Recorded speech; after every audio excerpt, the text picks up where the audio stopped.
As a professional educator and someone who's taught as a career for over 10 years, if there is one thing that annoys me profusely, is the spreading of lies, particularly in the context of the very young.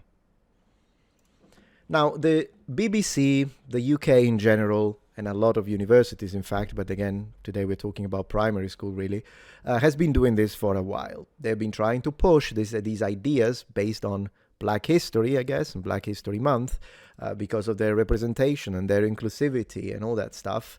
And they've been pushing this to their children, specifically lying about real historical events and misrepresenting the past in order to push their political agendas as a form of propagandistic brainwashing to the children. Now, in this case, we are looking at KS2. And just for those of you who don't know, here are the key stages in age school years made simple for parents. Key Stage 2, KS2, covers years 3 to 6 for children aged 7 to 11. Okay? 7-year-olds.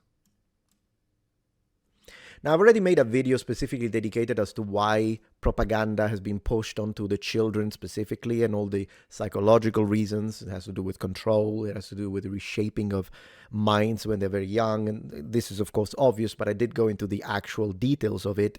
And so if you're interested, I'll put a link in the description to that video. But for now, let's have a look at what we are dealing with. What is Black History Month? Black History Month is celebrated each year in October to remember moments in history, achievements, and contributions that Black people have made in the United Kingdom. It was introduced in 1987 to celebrate the achievements of Black people and to eliminate discrimination and encourage racial equality. So, do keep in mind that what they say here, eliminate discrimination and encourage racial equality, is a lie. This is not true. They are, or at least maybe it was true in 1987. I won't discount that possibility, absolutely. But it definitely isn't true in 2025, because all they are doing, since they are basically following progressive politics, is that, and radical leftism, what they are doing is they are pushing discrimination of white people and racial inequality as far as white people are concerned, and this is a fact.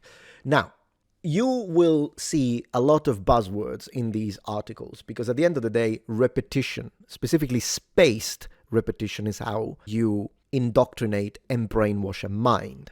You will read things like, this year's theme for Black History Month is standing firm in power and pride. Do you think it's a chance that they're using this word? Absolutely not. They want to create positive reinforcements for the type of vocabulary that they want to use, so that once this has been perceived by children as, oh, that's a positive word, it's a nice word, then when they use it in a different context, and we all know what kind of context that's going to be, they are already going to it not in a neutral sense, but with positive expectations that then will be reinforced by the teachers. The crazy thing, however, is that even if you believe this lie for a second and you're like, well, but eliminating discrimination towards all people and eliminating racial and creating racial equality, like real, actual racial equality, if you believed that this was one of those situations where they can try and spin it into saying, well, the end justifies the means, even if this was true, and it isn't, but even if it was, it still wouldn't justify lying to the children when it comes to the history of their people.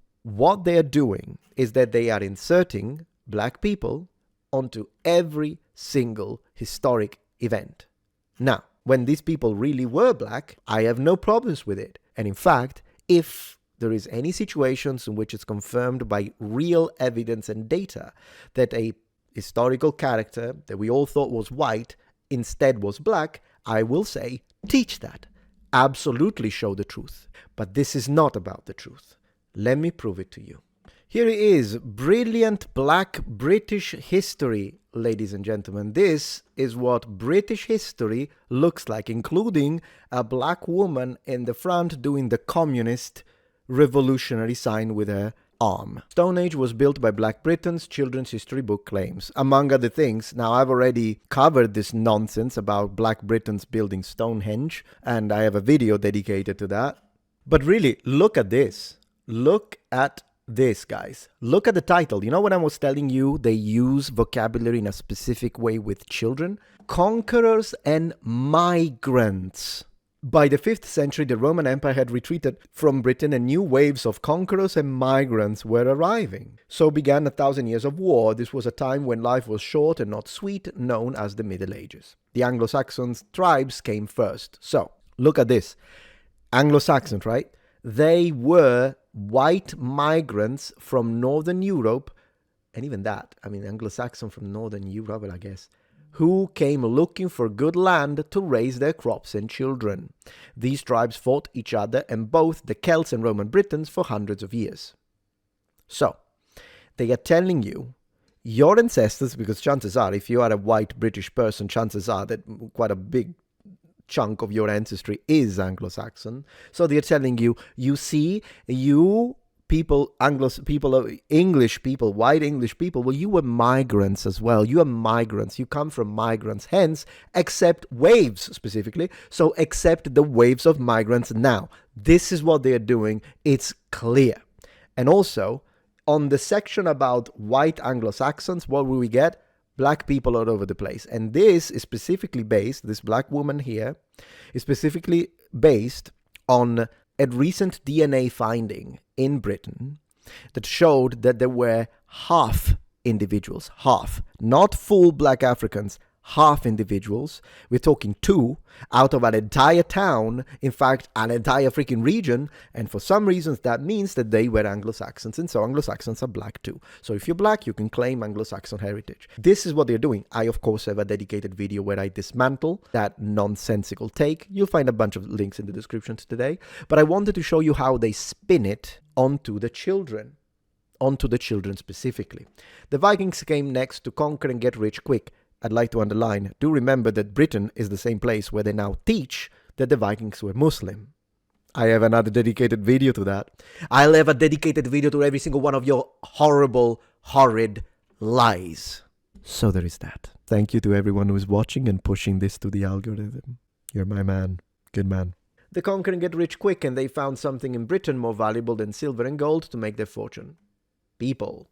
The Vikings enslaved many thousands of Britain, Anglo-Saxons, Celts, and Roman Britons. Of course, they always tell you that white people enslaved other people, but they never tell you about the Africans that enslaved other Africans. This will never be taught in any school. And sold them all over the world. About 10% of people in Britain were enslaved, white, black, and brown. Notice, this is so condescending. This is so condescending. Notice that white is lowercase, brown is lowercase, but black is uppercase. And I swear if anyone in the comments tries to gaslight us again and tell us it's a typo, what do you think? Are you trying to say, yes, I have proof, I have receipts that all universities all over the globe, including Canada, is pushing for this to be the standard. It is intentional, it's insidious, it's disgusting, it's racist. So do you remember when I was telling you it's a lie when they say this is all about equality? Here is the proof. They do not treat all ethnicities equal. This is all about black people are superior and white and brown at this point, and I imagine Asians are inferior. This is their message. The Vikings also captured a group of black men. Instead, my positions, which is treat everyone the same and equally, I am the dangerous one according to my haters. Will get lost. The Vikings also captured a group of black men in Morocco, Africa, and brought them to live in Ireland in 1862. The Irish called them Blue Men. During the Middle Ages, in 1066, a Norman tribe from France conquered Britain. The Norman built churches and castles all over Britain and tried to stop people being sold as slaves. Britons were now a hodgepodge of people, original British migrants. Migrants, look how they keep using this word. Celts, Roman Britons, Anglo-Saxon, Vikings, Africans, and Normans, as if these percentages were the same. 2, they found 2. Unbelievable. And then a bunch in York in a cemetery. They spoke a hodgepodge of language too. English. Yeah, English, which has so much influence from Bantu language. They're almost the same at this point. Bog and iron are Celtic and Gaelic words. Devil, angel, and slave are Roman Latin words. Amen, Pharaoh, and Satan. Satan are Jewish Hebrew words that came with Christianity. Yes, Satan. Sure. Cow and pig, give, take and die, Viking words, Anglo-Saxon, table and mansion, Norman words, New English words are always just around the corner. Yeah, like Muhammad. That's a New English word, around the corner. In fact, every single corner in England at this moment. I mean, look at this. What? This is what London looks like to you? This is London, guys. Everyone is black in London. More than 2 million British people migrated to other countries, so they're telling you once again, migration, migration, migration, migrant, migrant, migrant. And look, the moment they show an ancient Roman, they go for black. They are rewriting history. If you appreciate my content so far and wish to help ensure my ability to continue to tell it how it is, regardless of any possible backlash, please support this channel on Patreon. Any support helps me and my team of academics keep the channel strong and gives us the means to fight back against the political rewriting of history. Stand with us, form the wall, defend the truth. Literally, this is, maybe you don't see it, this is where they introduce the civilizations. They introduce the Celts and the Romans. And of course, they choose black. Not that a black auxiliary, for instance, wasn't a thing in Rome, obviously was. We have data for it. But when you're introducing a civilization to the children, shouldn't you represent the most typical member of that civilization, which would be a white Southern European? No, because they hate us.